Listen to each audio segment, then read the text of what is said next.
여러분, 우리 인생은 기다림의 연속입니다. 어린아이 시절에는 어서 빨리 성장하기를 기다립니다.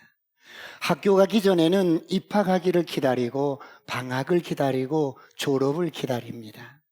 졸업 후에는 취직을 기다리고 취직한 후에는 승진을 기다립니다. 그리고 결혼을 기다리고 결혼하면 아이를 기다립니다. 사랑하는 성도 여러분, 여러분은 오늘 무엇을 기다리십니까? 인생을 살다 보면 원치 않는 바람이 불어옵니다. 인생의 고난의 바람 앞에 원치 않는 풍랑이 일어납니다. 그래서 갑자기 사업이 무너집니다. 건강이 무너집니다. 오늘 그런 분이 있다면 회복되기를 축원합니다. 축원합니다. 선포합니다. 어둠은 떠나갈지어다. 저주는 떠나갈지어다. 가난도 떠나갈지어다. 질병도 떠나갈지어다. 여러분, 이처럼 인생은 기다림의 연속입니다. 그런데 여러분, 모든 사람들이 기다리는 그 기다림의 끝이 무엇일까요? 모든 소원이 다 이루어진 상태를 가리켜서 우리는 유토피아라고 부릅니다. 유토피아는 인간이 생각할 수 있는 최상의 상태를 말합니다. 인간의 모든 꿈이 다 이루어진 상태를 유토피아라고 합니다. 그러나 이 세상에서 모든 소원이 다 이루어진 유토피아가 성취되면 그 사람은 아무것도 바라지 않을까요? 아니요. 그래도 뭔가를 기다립니다. 이것이 유토피아의 한계입니다. 이것이 육신적으로 모든 소원들이 이루어진 한계입니다. 다시 말하면 유토피아가 이루어졌다 할지라도 인간은 또 뭔가를 또 기다린다는 것입니다. 그러므로 이 세상 어떤 종류의 성취도 인간의 그 기다림을 멈추게 할 수는 없다는 겁니다. 그렇다면 사랑하는 성도 여러분, 여러분은 진정으로 기다리는 것이 있다면 그것이 무엇입니까? 인간의 가장 근본적이고 가장 필요한 그 기다림의 끝이 무엇일까요? 그것은 바로 하나님의 위로와 구원입니다. 할렐루야. 하나님의 위로와 구원은 모든 인간이 기다리는 끝이요 근본이요 실체입니다. 사랑하는 성도 여러분, 그렇다면 왜 하나님이 저와 여러분을 포함한 모든 인간들이 갈망하는 그 기다림의 끝이 될까요? 인간은 하나님으로만이 구원을 받을 수가 있어요. 할렐루야. 인간은 하나님의 형상으로 창조된 영적인 존재이기 때문입니다. 그래서 인간은 하나님으로만이 만족할 수 있습니다. 오늘 이런 은혜가 있기를 축원합니다. 그러므로 하나님을 떠난 모든 인간은 하나님을 만나기를 갈망하며 기다리는 것입니다. 그러므로 하나님을 만나는 것이 인간이 갈망하는 갈망의 끝이요 갈망의 실체입니다. 모든 갈망의 끝이 하나님입니다. 할렐루야. 그렇다면 사랑하는 성도 여러분, 인간의 진정한 위로와 구원은 어디에서 완성이 될까요? 바로 예수 그리스도라는 한 인격 안에서 완성이 됩니다. 할렐루야. 오늘 이런 은혜가 있기를 축원합니다. 오늘 본문은 바벨론에 끌려간 이스라엘 백성들에게 하나님이 하신 말씀입니다. 하나님은 희망이 무너져버린 백성들에게, 마음이 무너져버린 백성들에게 포로에서 돌아오겠다고 약속을 하셨습니다. 그런데 그 약속이 그들에게는 아무리 기다려도 현실로 다가오지 않습니다. 현실은 너무 비참한 노예 생활입니다. 포로 생활입니다. 주어진 현실이 너무 비참하니까 이제는 어떤 소식도 기쁘지 않습니다. 어떤 기쁜 소식도 마음에 와 닿지가 않습니다. 1년을 기다렸는데, 2년을 기다렸는데, 10년, 20년을 기다렸는데 포로에서 해방시켜 주시겠다는 하나님의 약속이 현실이 되지 않자 이들은 기다림에 지쳐서 낙심한 채로 살아갑니다. 사랑하는 성도 여러분, 이렇게 낙심한 이스라엘 백성들에게 하나님은 오늘 뭐라고 말씀하십니까? 첫 번째, 일어나라고 말씀합니다.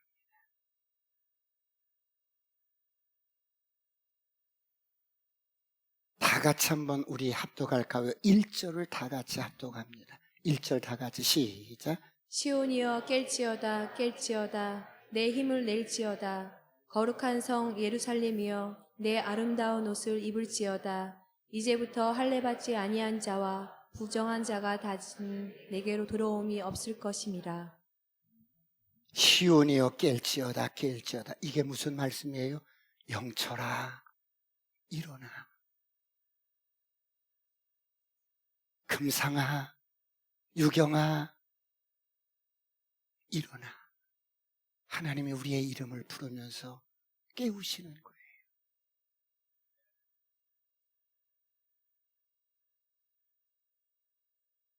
사랑하는 성도 여러분, 너무 깊이 병들어서, 너무 깊이 정신적으로 영적으로 잠이 들어버렸어요. 그런 자녀를 깨우는 아버지의 마음을 보십시오. 야, 일어나라. 제발 일어나라. 아들아 일어나라. 그런가 하면 뭐라고 말씀합니까? 내 힘을 낼지어다. 여러분 힘을 내라고 말씀합니다. 힘이 있는데, 힘을 가지고 있는데 여러분 세상에 어떤 일들이 낙심이 되어서 현실적으로 너무 낙심이 되어서 여러분 의욕이 꺾어져 버려요. 마음이 무너져 버리는 거예요. 그래서 힘을 낼 수가 없는 거예요. 거대한 세상을 바라보면서 마음이 낙심되어 버렸어요. 거대한 바벨론 나라를 바라보면서 힘을 잃어버렸어요.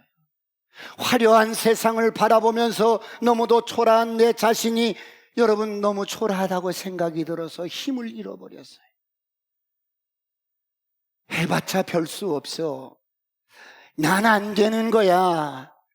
마음이 낙심이 되어서 드러누워 있는 거예요. 오늘 이런 분이 계신다면 일어서시길 축원합니다. 일어서시길 축원합니다. 그런가 하면 뭐라고 말씀합니까? 내 아름다운 옷을 입으라고 말씀합니다. 여러분 아름다운 옷은 언제 입습니까? 아무 때나 입는 것이 아니에요. 좋은 일이 있을 때 아름다운 옷을 입습니다. 그리고 잔치할 때, 여러분 잔치집에 갈 때 저 같은 경우는 주일날 좋은 옷을 입고 옵니다. 새로 산 옷을 처음으로 주일날 입고 옵니다. 신발도 좋은 신발을 신고 교회에 옵니다. 아름다운 옷을 입으라는 말은 무엇을 의미합니까? 기뻐하라는 말씀이에요. 제발 우중충하게 지내지 마라. 인상 팍팍 쓰지 말고 살아. 왜 이렇게 무기력하게 사는 거야? 즐겁게 살라는 영적인 비유로 아름다운 옷을 입으라고 말씀합니다. 그러므로 일어나서 기쁘게 사시길 축원합니다. 기쁘게 사시길 축원합니다. 저를 향하여 선포합니다. 아싸 꿈 같은 일이 일어납니다. 목사님, 저는 예수 믿어서 좋은데 남편과 자식이 예수를 안 믿어서 어떻게 하면 좋아요? 제가 죽기 전에 꼭 전도하고 싶어요. 어떤 방법이 있을까요? 여러분들이 집에서, 가정에서, 직장에서 기쁘게 사십시오. 기쁘게 사시길 축원합니다. 기쁘게 사시길 축원합니다. 내가 기뻐하는 것이 남을 위한 엄청난 봉사입니다. 그냥 기뻐만 해도 자연스럽게 여러분의 모습을 통해서 복음이 전해집니다. 할렐루야. 하나님이 살아계시고 나를 사랑하시고 내 인생을 돌보신다고 믿는다면 비록 좀 힘든 일이 있어도 하나님 때문에 기쁘게 사시길 주의 이름으로 축원합니다. 2절을 다 같이 보겠습니다. 2절 다 같이 시작. 너는 티끌을 털어버릴지어다 예루살렘이여 일어나 앉을지어다 사로잡힌 딸 시온이여 내 목의 줄을 스스로 풀지어다. 너는 티끌을 털어버릴지어다. 여러분, 티끌이 뭐예요? 잘못된 과거의 습관들이 티끌입니다. 세상을 살면서 생긴 패배의식, 노예의식, 상처들, 그리고 절망과 분노, 좌절, 원망, 그리고 비교의식 때문에 여러분 갖게 되는 열등감들, 이런 것들이 티끌입니다. 오늘 이런 것들을 다 털어버리시길 축원합니다. 그런가 하면 주님께서 뭐라고 하십니까? 이런 티끌들을 털어버리고 일어나 앉으라고 말씀합니다. 내가 이렇게 누워서 잠만 자면 안 되지, 티끌을 털어버리고 벌떡 일어나 앉으라는 겁니다. 오늘 이런 은혜가 있기를 축원합니다. 선포합니다. 내 영혼아 일어설지어다. 내 영혼아 눈을 뜰지어다. 내 영혼아 힘을 얻을지어다. 그런가 하면 내 목의 목줄을 스스로 풀을지어다, 이렇게 말씀해요. 목사님, 저 목걸이도 안 해요. 목줄 없거든요. 여기 허전한 거 모르세요? 저 목걸이 같은 거 안 해요. 여러분, 보이지 않는 밧줄이 여러분의 목을 감고 있어요. 이건 누가 감아버린 것이 아니고, 이 목의 밧줄은 자기 스스로 좌절하고 절망하고 낙담해서 우울해서 나는 못해, 나는 불가능해, 나는 끝났어, 내가 감아버려. 끊어질지어다, 풀어질지어다, 풀어질지어다. 여러분, 내가 내 목에 쇠사슬을 감고 스스로 칭칭 감고 묶여 있다는 거예요.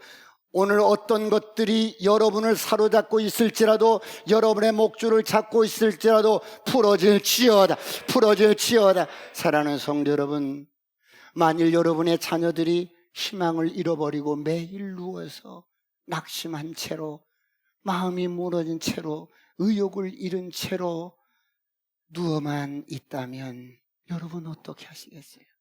애야, 일어나라, 힘을 내라, 아름다운 옷을 입고 티끌을 털어버리고 너의 목줄에 감긴 줄을 스스로 풀어버리라.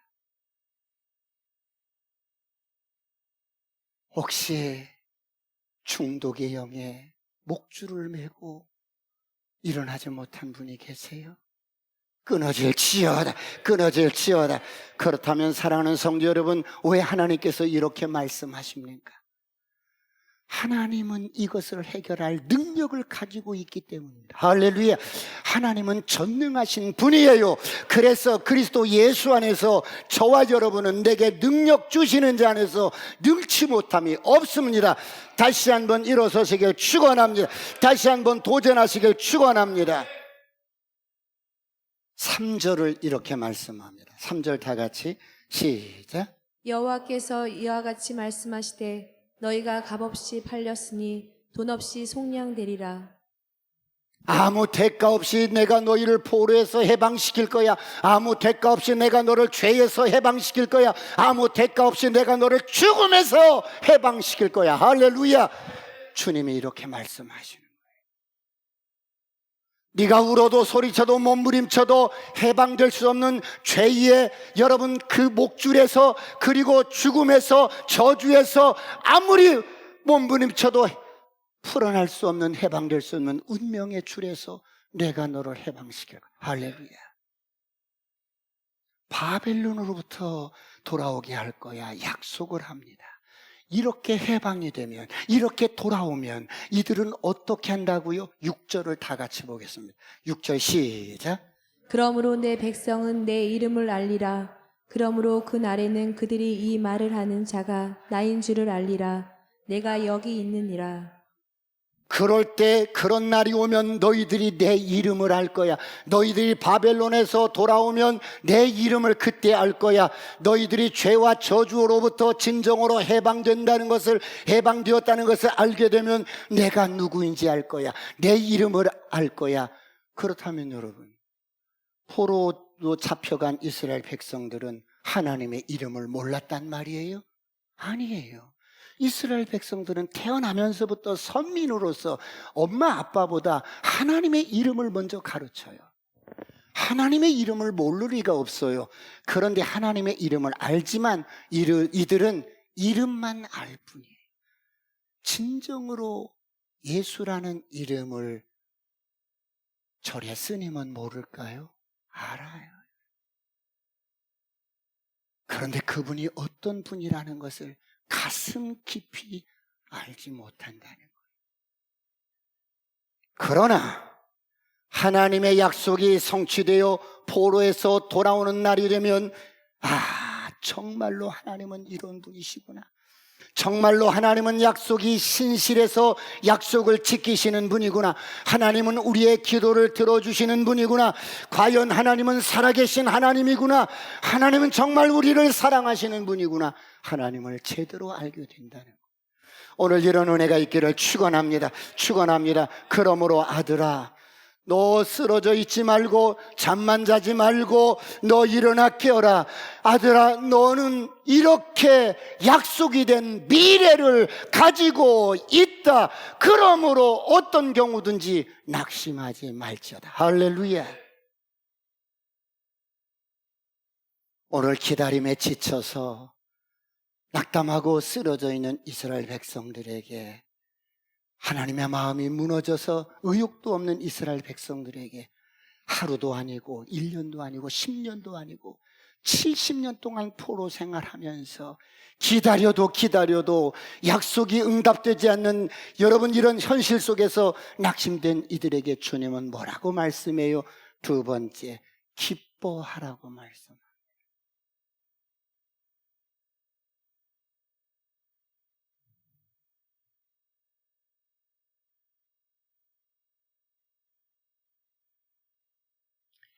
인생을 허덕이면서 여유 없이 살다 보니까 누가 뭔 소리를 해도 기쁘지 않은 거예요. 마음이 낙심되고 의욕이 꺾어진 상태로 살면 무슨 기쁜 소식을 들어도 기쁘지 않은 거예요. 내 감정도 다 죽어버렸어. 좋던 감성도 다 잃어버린 거야.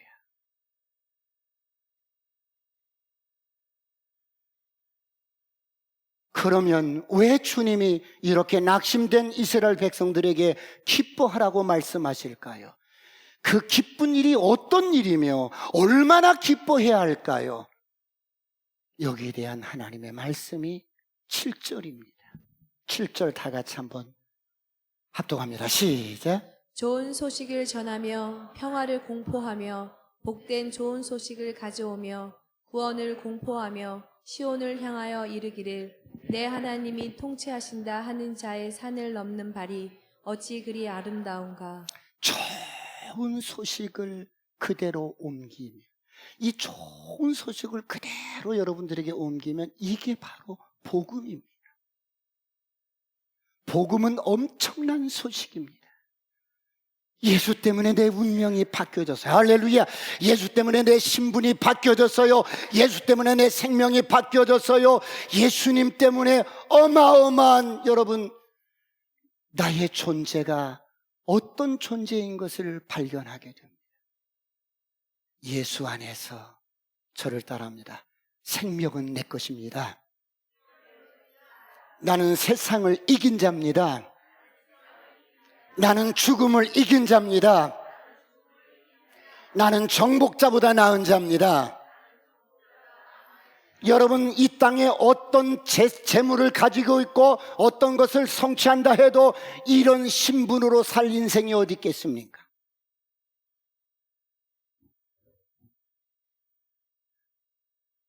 한마디로 이런 신분으로 사는 저와 여러분, 이런 복음을 가진 저와 여러분에게 평화가 왔다는 소식입니다.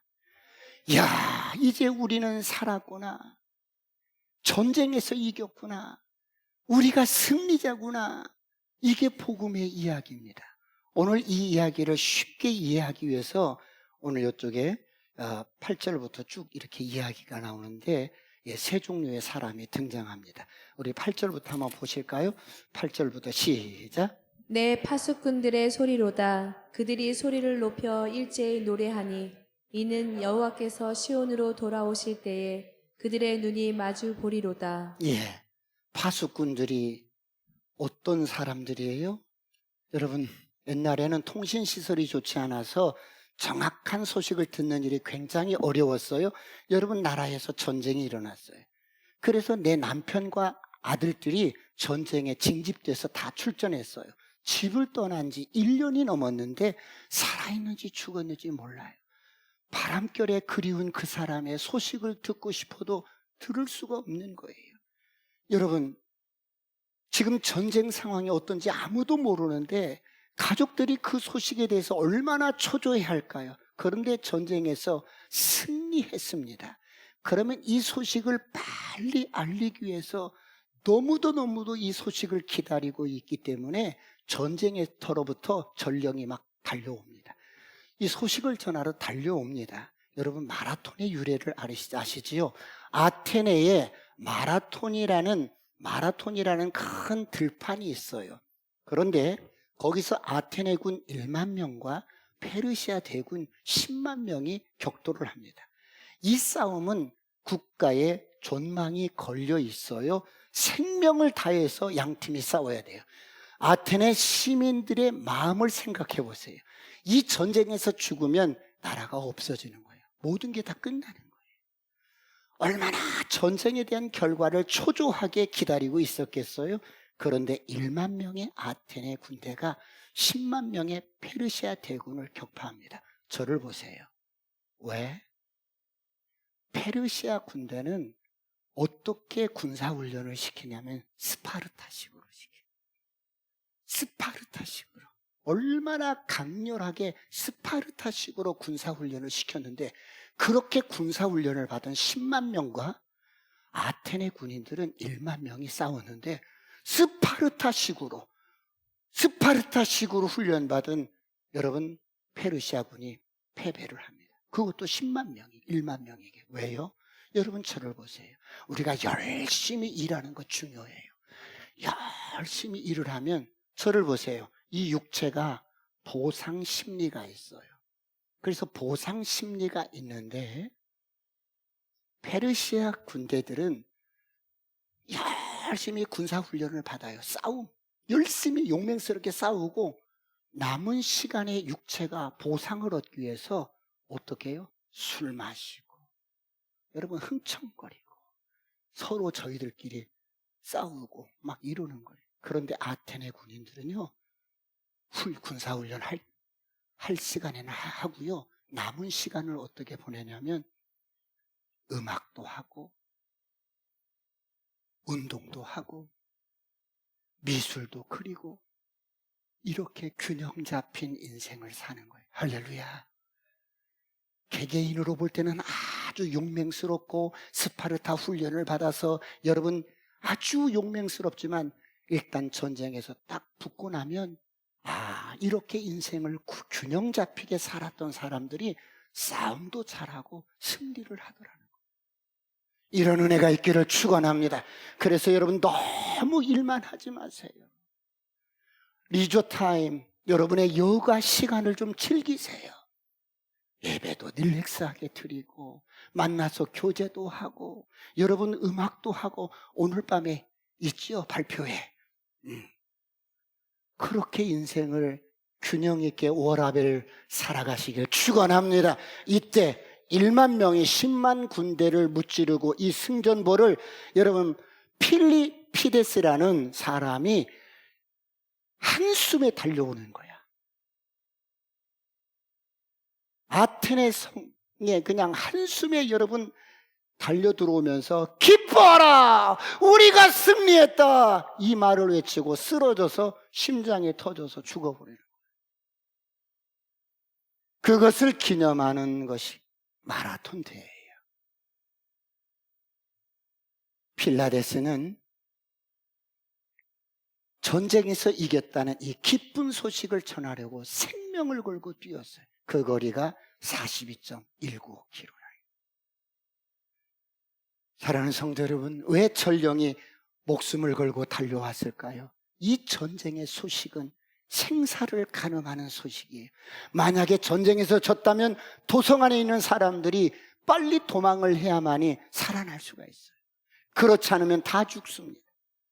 그런데 전쟁에 여러분 이 승리의 소식이 뭐라고요?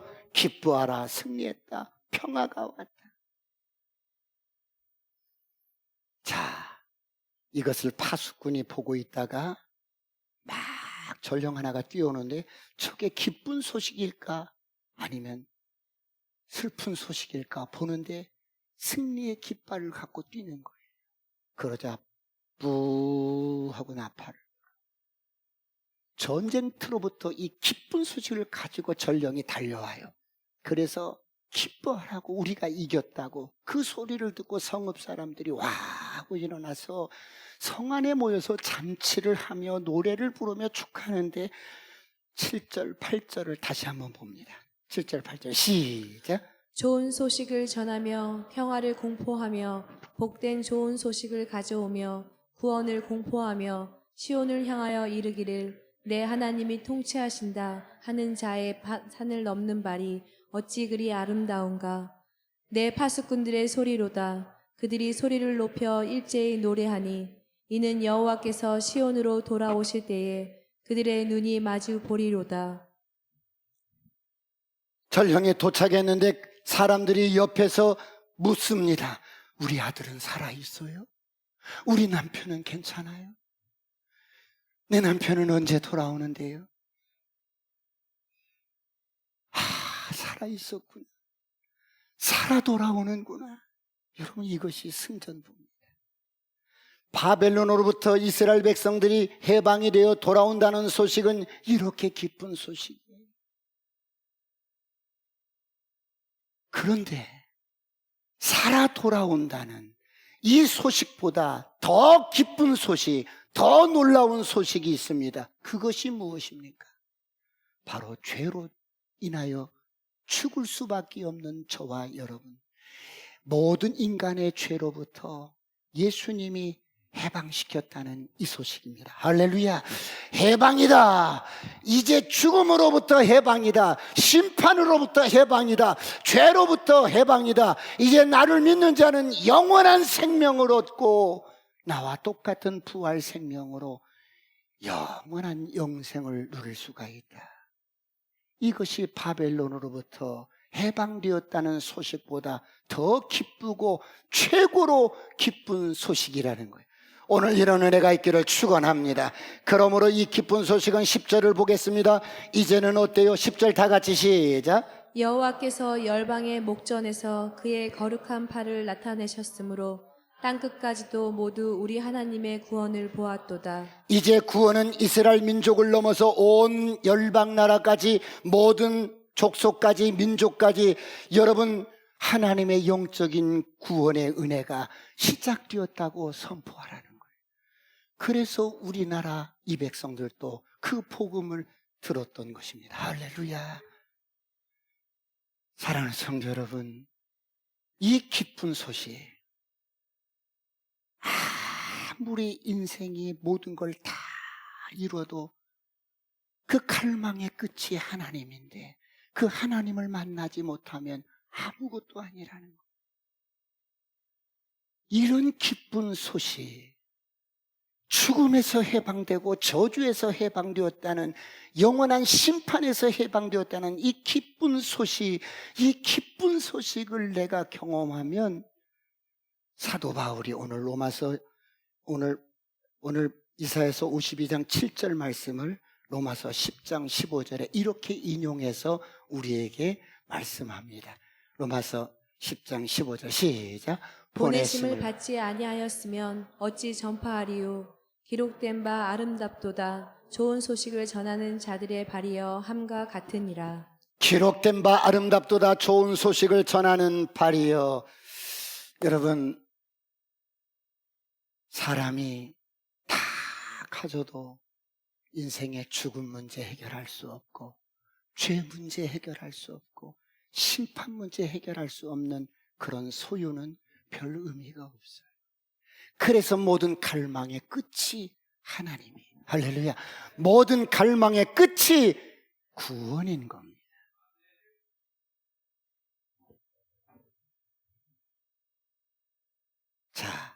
그렇다면 이 구원의 소식을 가지고 이 땅에 오신 예수님이 오늘 마지막으로 마음이 무너지고 낙심한 백성들에게 뭐라고 말씀해요? 세 번째, 너를 위해 메시아가 오신다. 성탄은 너를 위해 내가 온 거야. 너를 위해 왔어.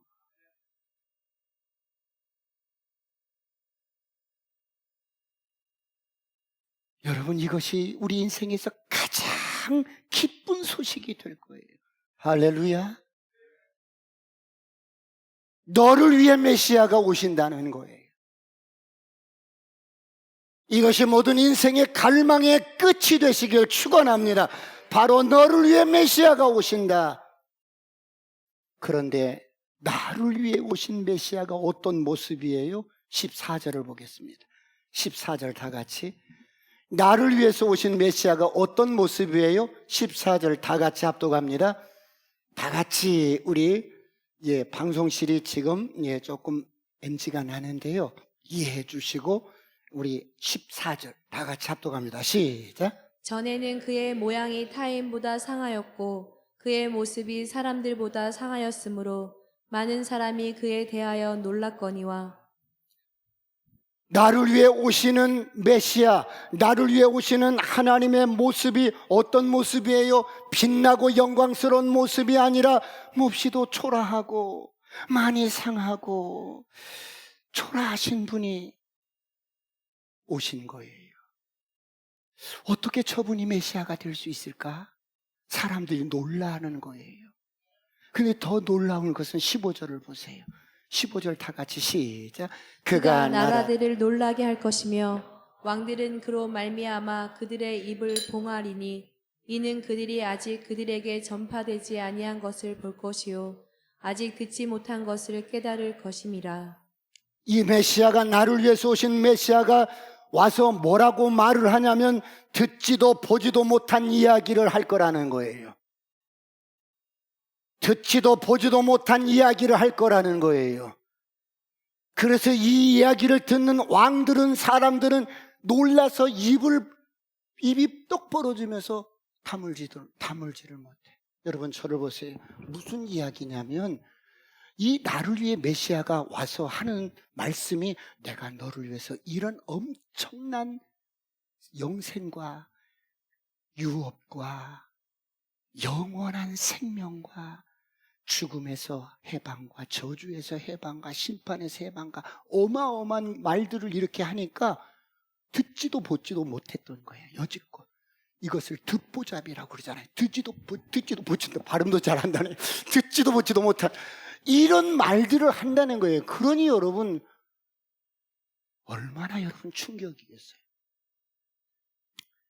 우리는 지금 십자가에서 예수님이 우리의 죄와 허물과 심판을, 죽음을 담당하셨다는 것을 다 이해할 수 있지만 이 지금 여러분 구약의 이 바벨론 포로 생활을 하던 이들에게는 이게 지금 이해가 잘 안 되는 거예요.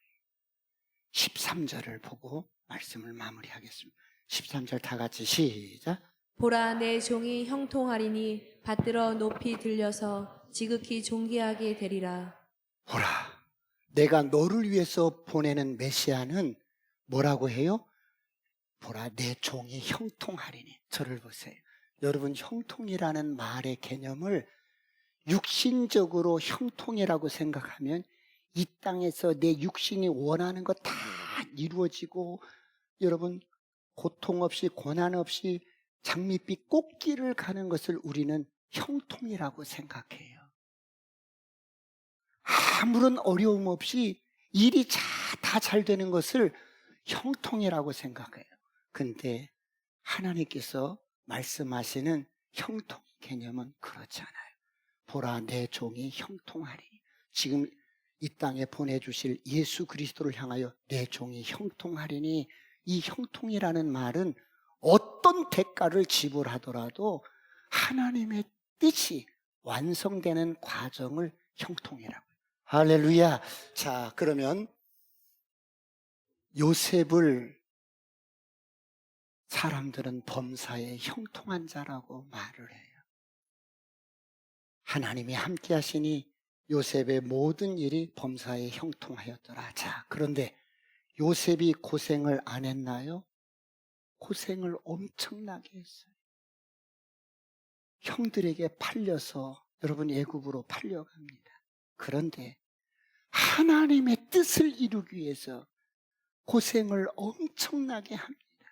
그러나 그 엄청난 고난을 통해서 하나님이 가지고 계신 그를 향한 뜻을 안수해 나갑니다. 시편 105편 17절, 18절, 19절 다 같이 보겠습니다. 시작. 그가 한 사람을 앞서 보내셨으며 요셉이 종으로 팔렸도다. 잠깐만, 그가 한 사람을 앞서 보내서 하나님이 야곱의 형제들 12형제들 가운데 한 사람 요셉을 앞서 보내는데 어떻게 보내요? 종으로 팔려서 애굽으로 보냅니다. 그 다음 절 시작. 그의 발은 착고를 차고 그의 몸은 쇠사슬에 매었으니 그 발이 착고에 채워서 노예들에게 여러분 발목에 채우는 쇠고랑을 탁 채웠어요. 얼마나 고통스럽겠어요. 내 뜻대로 살고 싶어. 내 마음대로 살고 싶어. 그런데 내 발에 착고가 채인 거야. 걸을 수가 없어. 내 뜻대로 저곳에 가고 싶은데 갈 수가 없어. 그의 몸은 쇠사슬로 매였으니 이렇게 착고에 채이고 몸이 쇠사슬로 매이게 한 까닭이 뭐예요? 그 다음 절 시작. 곧 여호와의 말씀이 응할 때까지라. 그의 말씀이 그를 단련하였도다. 하나님의 뜻이 이루어지는 그 과정을 형통이라고 해요. 할렐루야. 형통한 자가 되시길 축원합니다. 바람 같은 인생 한 번 왔다 가면 다시 오지 못할 여러분 바람 같은 인생이 이 땅에서 하나님이 나를 향하신 뜻을 이루는데 형통한 자가 되시길 축원합니다. 축원합니다. 저를 보세요. 이것을 이루는 것이 나의 육신적으로 원하는 욕망이고 나의 뜻이고 내가 하고 싶은 일이에요. 그런데 하나님이 나를 향한 계획이 이것을 이루는 거였다면 내가 막 이쪽으로 가려고 하는데 하나님이 이쪽으로 가는 것을 꺾어서 이렇게 나를 트는 거예요. 그러면 나 진짜 고통 가운데 대가를 지불하면서 아버지의 뜻을 이루어갈 수 있도록 그런 모든 과정을 형통이라고 해요. 할렐루야. 내 뜻대로 살다가 내 마음대로 살다 가는 것이 인생의 형통이 아니라 이 땅에 나를 보내주신 아버지의 뜻을 이루어가는 과정을 형통이라고 해요. 이런 은혜가 있기를 축원합니다. 그러므로 너를 위해서 오신 메시아는 하나님이 나를 향하신 엄청난 계획을 이루려고 고난을 당하시면서 완성시킨다는 거예요. 끝까지 너를 향한 아버지의 뜻을 예수 그리스도를 통해서 다 완성시키겠다는 거예요. 그러므로 놀라지 마십시오. 이러한 미래가 오늘 저와 여러분에게 약속되어 있습니다. 할렐루야. 그러므로 오늘 저와 여러분은 일어서시길 축원합니다. 하나님의 약속을 붙드시길 축원합니다. 다른 것 때문에 기뻐하는 것이 아니라 이런 약속 때문에 기뻐하시길 축원합니다. 나를 위해 오신 메시아를 인정하고 믿으면 되는 거예요. 세상의 눈으로 한번 바라보십시오. 세상은 어둡고 현실은 어지럽고 혼탁하고 희망은 보이지 않을 수 있어요. 세상 사람들은 이러한 현실 속에서 희망을 가지기가 어렵습니다. 왜냐하면 어느 누구도 미래를 보장할 수 없기 때문에. 그러나 하나님의 말씀은 다릅니다. 일어나라 애야, 깨어라, 일어나라, 기뻐하라. 아름다운 옷을 입고 내 몫의 티끌들을 다 풀어버리고 네가 나로 인하여 내가 너에게 이런 약속이 있어. 이런 계획이 있어. 오늘 하나님의 약속을 붙들고 남은 여러분의 인생에 멋진 도전이 있기를 축원합니다. 축원합니다. 기도하시겠습니다. 다 같이 기도하실 때 하나님, 이 땅의 모든 갈망의 끝이 구원이요 하나님의 위로요 하나님이십니다.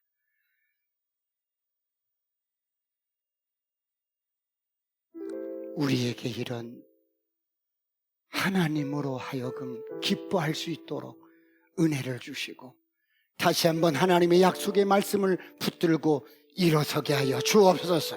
주여 삼창하시고 통성으로 완전히 기도하시겠습니다.